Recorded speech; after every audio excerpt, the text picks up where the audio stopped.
It's Sandra. Welcome to another episode of Asexualise, my Asexual Life. This is a place to be for education, entertainment, information, and lifestyle vlogs all about asexuality to help you in your own life. So, are you an asexual person who doesn't like sex? Do you want to find movies that have no sex in them? If so, this is a video for you to watch. If you don't like spoilers, please do not watch this video because I'm going to be reviewing Bad Guys 2, which is an animation and the sequel to The Bad Guys. So, like I said, if you don't want spoilers, please do not watch this video because I am going to spoil the plot for you. So let's dive into The Bad Guys 2. What did I like about it? A lot. So The Bad Guys 2, like I said, is the sequel to The Bad Guys, which I believe was released in 2022. And we're now in 2025 for the sequel. And so I really loved this movie. And the reason why is because I thought it was going to be so similar to the first one. I'm like, how can they come up with a different storyline?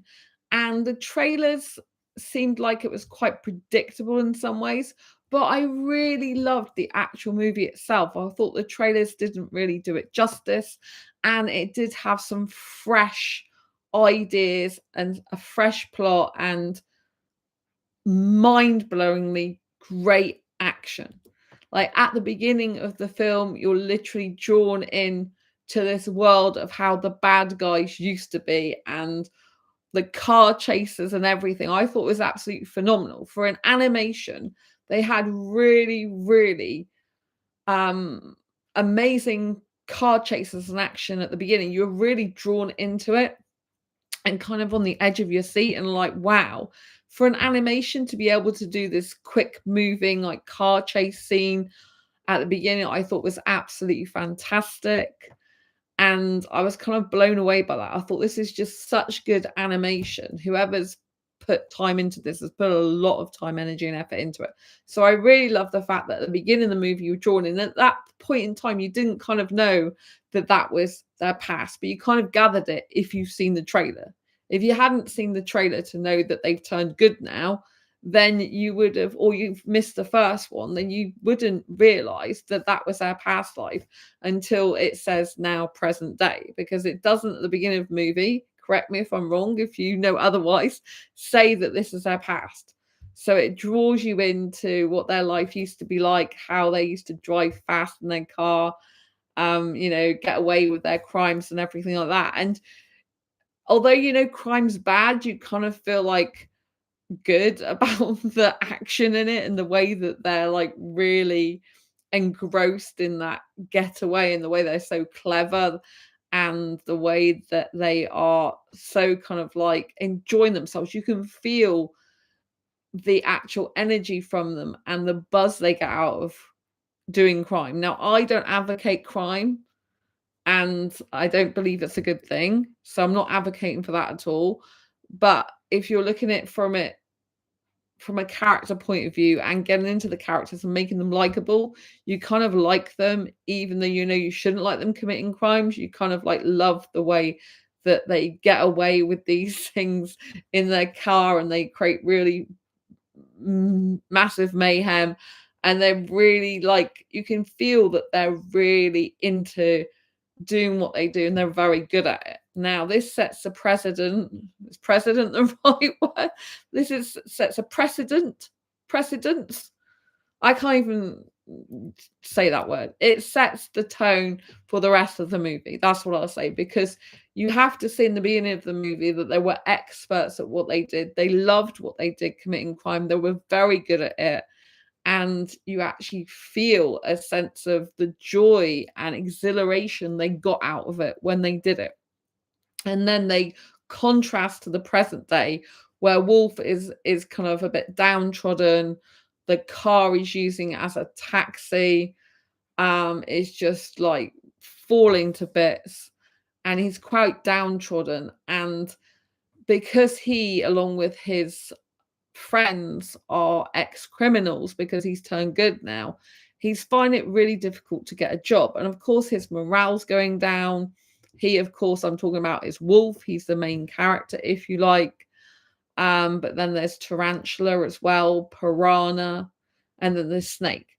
Now, Snake is somehow different to them. They're all feeling like really downtrodden. Piranha, Tarantula, and Wolf are feeling really downtrodden. They're like, oh my God, is this a life we signed up for? And they kind of, but they're enjoying now they're good, in the sense they're feeling good about being good, but they're not feeling good about themselves in the sense that society just won't give them a chance, because society just sees them as bad. They'll never change. And so they're not really getting any opportunities to go out, earn money for themselves, and feel good about themselves.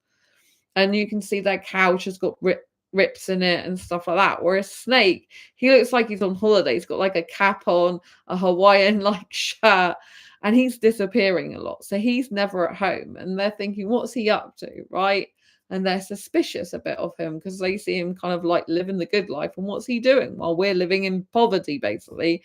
And no one will believe that we've turned a good leaf, right? But Wolf in this is very adamant that he's good. Now, there is two stories going on in this movie. One is the main storyline where the bad guys have turned good, and they're met with a new set of bad guys that aren't guys, are all female, right? So that comes in later in the movie. Plus, you've got this storyline between Wolf and the fox, otherwise known as Diane, otherwise known as a Crimson Paw from her previous past life.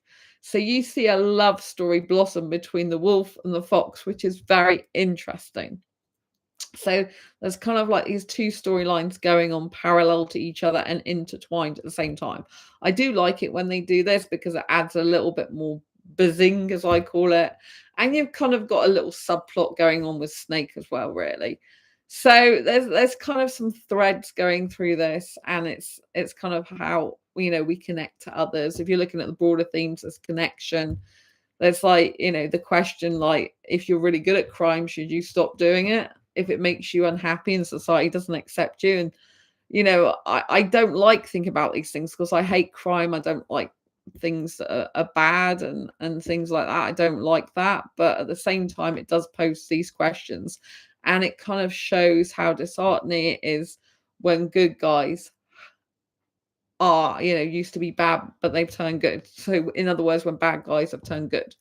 So anyway, partway through the movie, you know, you see that they're quite downtrodden. Then partway through the movie, there's a commissioner Luggins, I think they're called. Let me see if I can get this right. Commissioner, we'll just call them the commissioner, right? It's easier to call them the commissioner. Okay, so basically the commissioner, you know, used to chase after the bad guys. And in the second movie, the bad guys too that I'm talking about, the wolf decides to help the commissioner catch this bandit. So what happens is there's this bandit, and the bad guys are framed as doing crimes that this bandit has committed. And this bandit is meant to be untraceable. So the commissioner is not happy at first, but then enlists the help, if you like, or Wolf says they can help the commissioner because they're bad guys. They know how other bad guys' minds work. And so they can help the commissioner to capture this bandit. And especially because it's on the news that people believe this bandit is one of the bad guys and that they're still committing crimes. And so in order to free their name, they want to get the commissioner on their side and find out who this bandit is to prove it's not them. So it's a very interesting storyline. I kind of like when they are working with the commissioner. There's quite a few funny scenes in this where, you know, the commissioner's quite hurt up and rah, rah, rah. And the wolf and the piranha and the tarantula like eating her food and stuff like that, and helping themselves to her food because they're quite hungry. They, you know, they're not living on much money, as you can imagine. So what happens is they, you know, you remember Marmalade, was a guinea pig in the first one. I love guinea pigs, but Marmalade's a bad character in the first bad guys one, and he's still a bad character in this. So they've put him in prison. The bad guys captured Marmalade. Marmalade's in prison, and the bad guys have been set free and trying to turn over a new leaf, but they're finding it hard due to what society thinks of them. So when this bandit comes on the scene and the news is like, oh, the bad guys, there's always bad guys that's them behind it, they want to prove their innocence. And they also want to help the commissioner capture this as well, because it'll help them, it'll help their name, if you like, it'll help their reputation. So it's very interesting, right? So what happens though is Tarantula and Wolf and Piranha end up believing that Snake is the culprit. So they help the commissioner to try and find the bandit, and they think Snake is the bandit because Snake has been disappearing at certain times that coexists with when the bandit was actively doing crimes, if you like. And so they think it's Snake. So they follow Snake to this place where there's like wrestling matches and stuff. It's a bit weird. And they find out that Snake's got a girlfriend. It's like it's a bird by the look of it. That's what it looks like to me. But anyway, it's a type of bird. That's what I'll say. And and anyway, you find out that the bird that the snake thinks is in love with him is actually undercover working for the bandit, right? And that's how come they were luring the whole bad guys in by using Snake, because they were pretending they were in love with Snake. But it's so funny throughout this movie, even though this like bird is who works for the bandit, you find out, even though they're like saying they don't like love Snake and it was all just a cover up, there is some attraction still to them. It's really, really funny. And the snake keeps going, well, you're so hot when you're talking like that, because the bird is like, it looks like a bird to me, but correct me if I'm wrong. And you know, it's kind of like the bird's like saying all the wrong stuff, but Snake's still feeling that lovesick attraction, even though the bird's not supposed to be very good for him. I think that's quite reflective of real life, that sometimes people can be attracted to other people. Obviously, in the case of the animation, it's attracted to other animals or different creatures, shall we say, because you could say a snake's not the same as an animal as such. Then you know there's kind of chemistry there between them and attraction, and the snake finds the bad behavior attractive. And even though in real life we shouldn't find bad behavior attractive, there can be a certain pull, can't there, with some people who have certain behaviors that may not be great, but there's kind of something masterful about them, something you can be quite attracted to, even if they end up no good for you. So I think that's quite an interesting development in the plot, if you like. Anyway, Snake's meant to have been used to lure the bad guys in to be framed, and the bandit is in this wrestling match, but they find out that the bandit wants the bad guys to do a final heist for them, because they feel that they can't pull it off for themselves. There's like the bird, and then there's a piglet as well. So there's like, and I think it's like, I can't work out, I think it's like a leopard or something. I can't work out what the bandit is, what kind of like animal. I don't know if it's a leopard or something like that. I think, I'm not quite entirely sure, but I'm sure you'll find out in the movie. Or is it a jaguar or something? They're all meant to be all females, so I don't know. But anyway, let me know what you think.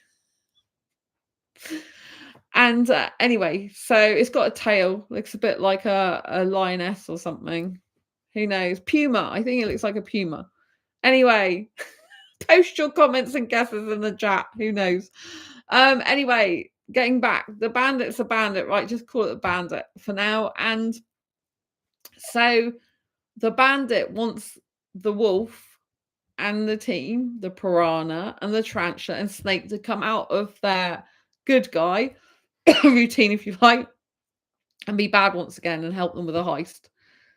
But what they want to do is they want to steal a rocket ship, which hasn't been fully tested. It's like a prototype.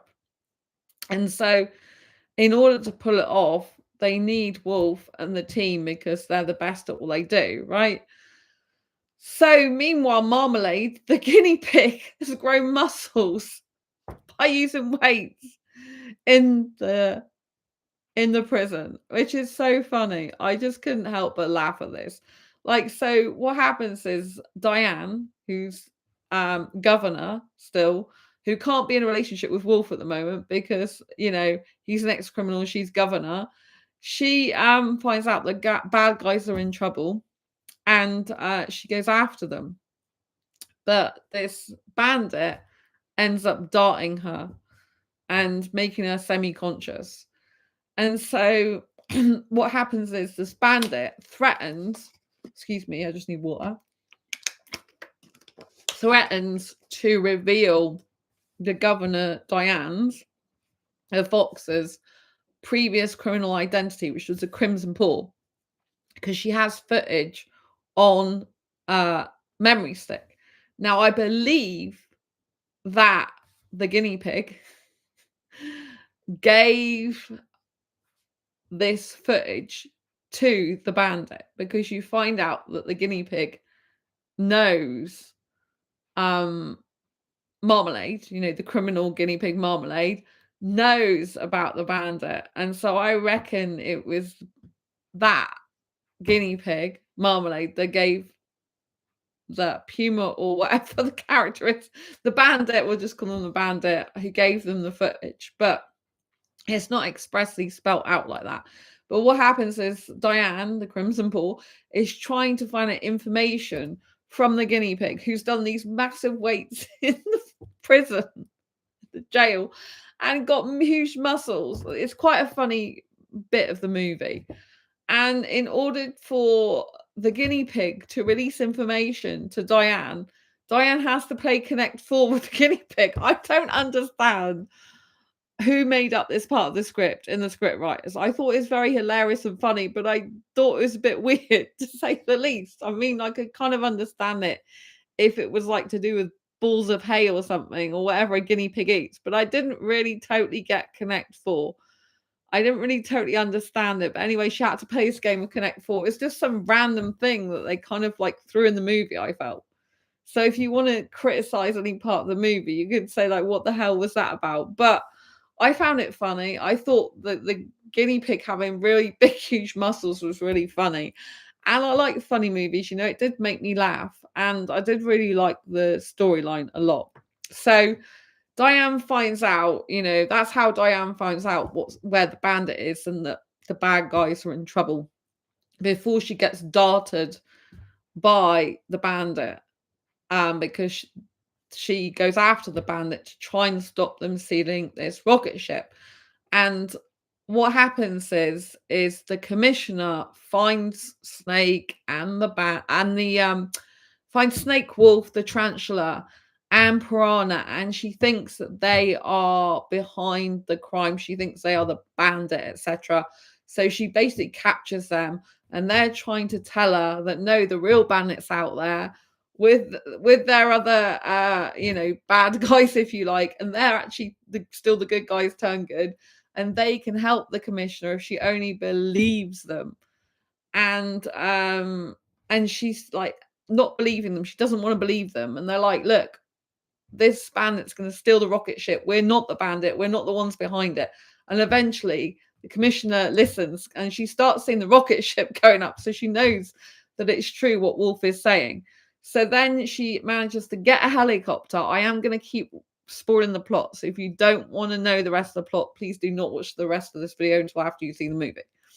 So then it's kind of crazy what goes on next, because the commissioner gets a helicopter and puts Wolf, piranha, tarantula, and Snake all in this helicopter together, and they kind of like fly through the air out of the helicopter and across different parts of the rocket ship that is breaking up into different parts. I'm like, oh my God, I don't think that's really possible in real life to jump that far, but James Bond has apparently done it, so who knows? So I found the film really funny. As you can tell, I'm like laughing nearly the whole time and smiling. So I really enjoyed the movie thoroughly. It was very, very action packed. So Wolf managed to get on the rocket ship, and Diane, who's been half sedated, manages to, well, was sedated but half conscious, if you like. She managed to get on the rocket ship before it took off. So there's a bandit with her two colleagues, if you like, which is the what I'll call is the bird that made out it was in love with Snake, but that was a cover up, or was it? And then there's Piglet as well, and the main bandit. So what has happened is they have stolen a special uh like, how can I put it? They've stolen something which I believe is kind of like a metal or type of stone or something. Basically, they've stolen something that acts like a magnet and draws all the gold up to this space rocket, so they can steal all the gold from all the world. And I'm like, oh my God. And it's really, really action packed. Hello, Heather. Nice to see you. Lots of love. And like they're in this rocket ship, and all this gold is sucked up from all different parts of the world. And I really loved this part of the movie. I mean, I thought it was very, very clever. You see gold rings fly off the hands of people. You see lots of jewelry go from people's necks and everything.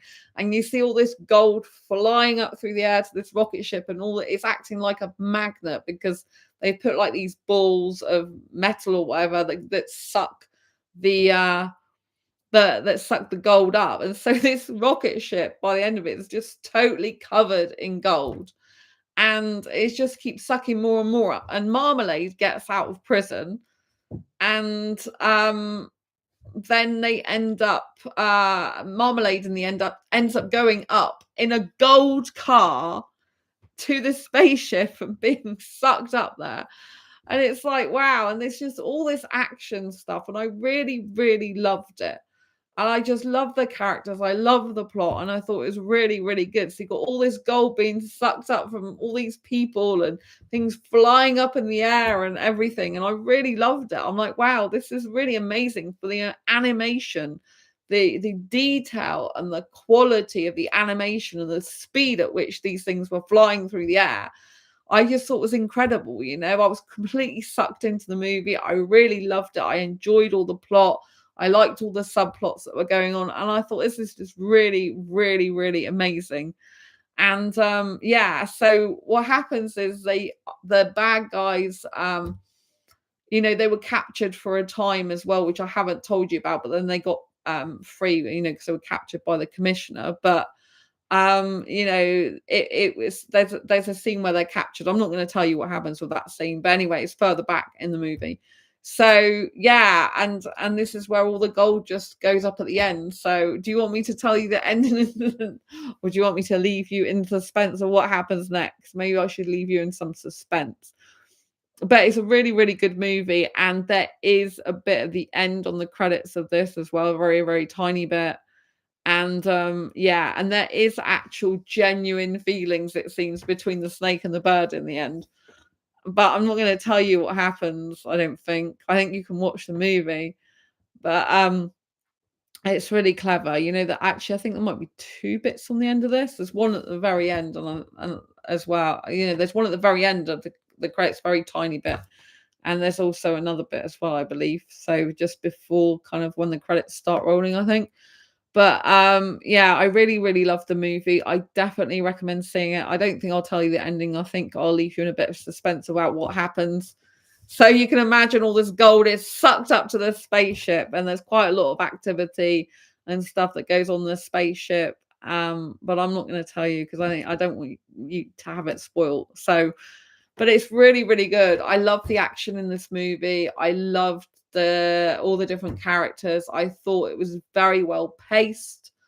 I thought the action scenes, are fast-packed action scenes, were absolutely outstanding, especially for an animation. And I really felt so good. I actually remember this movie more than the first one. Heather, I'm listening, and the movie sounds interesting. It's very interesting, Heather. It's very interesting. I think I won't tell you the ending though because I don't want to spoil it. But it's really, really good. I just like the whole thing. I thought that they're not going to be able to do better than the first movie, and that this was going to be maybe a little bit boring and tedious, but it was far from it. It was the opposite. It was very action packed, very well thought out plot, lots of kind of things going on at once, subplots as well, and chemistry between the characters. And I thought it was really good. I will tell you that Fox, at one point in the movie, Fox and the wolf, so Diane and the wolf, share their first kiss. First kiss, people. I won't tell you how that comes about, but yeah, I'm like, wow, the wolf and the fox. That's quite interesting. So I don't know if they'll do a Bad Guys 3, but I'd like to see it if they did. I thought the characters were really funny. I like Piranha because he's massive. Oh, I have to tell you something so funny. So they're up in space with this space rocket, and yeah, they're they're like having problems because like the piranha is like uh letting off gas all the time. Oh dearie me. I think it's a piranha. I'm trying to remember all the characters. A wolf, piranha, tarantula, and snake. Yeah. So is there another one? I'm trying to think of the other one. But anyway, the piranha keeps like going "Pff," and letting out air in like basically passing wind. Green farts, in other words, in the space helmet. It's quite funny. It's very funny actually. But yeah, I really enjoyed the movie. Highly recommend it. And do give it a watch. It's really, really good. I really liked it a lot. Anyway, it's nice to see you, Heather. Check it out. It is out in cinemas now. I believe it's already been in the States. I don't know if it's still on the States. It was released in the beginning of August 2025 in the States.